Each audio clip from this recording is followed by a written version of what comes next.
శ్రీమాత్రే నమః. శౌనకాది మహామునులారా, అప్పటికి శుకుడికి సంతృప్తి కలిగింది. వీడ్కోలు తీసుకుని వెంటనే వ్యాసాశ్రమం చేరుకున్నాడు. తిరిగి వస్తున్న కొడుకును చూసి వ్యాసుడు సంతోషించాడు. కుశల ప్రశ్నలు అయ్యాయి. వేదవిధుడు సర్వశాస్త్ర పారంగతుడు అయిన శుకుడు సమాహిత చిత్తంతో ఆ రమ్యమైన ఆశ్రమంలోనే ఉండిపోయాడు. రాజ్యమేలుతోన్న జనకుడు సుఖంగా ఎలాగ ఉన్నాడో గ్రహించాక శుకుడికి పరనిర్వృతి కలిగింది. యోగ మార్గం ఆశ్రయించాడు.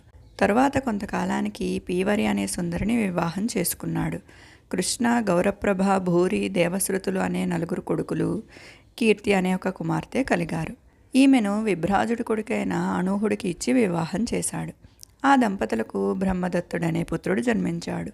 అతడు పృథివీపాలకుడు అయ్యాడు.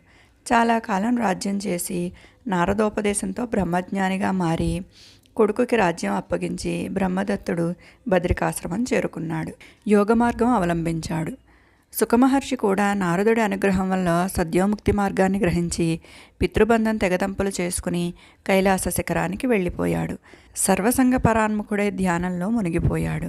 అటుపైన ఒకనాడు యోగబలంతో ఆ గిరిశిఖరం నుంచి పైకెగిరి సిద్ధి పొందాడు. ఆకాశంలో సూర్యుడిలా వెలుగొందాడు. శరీరం గిరిశిఖరం మీద రాలిపడింది.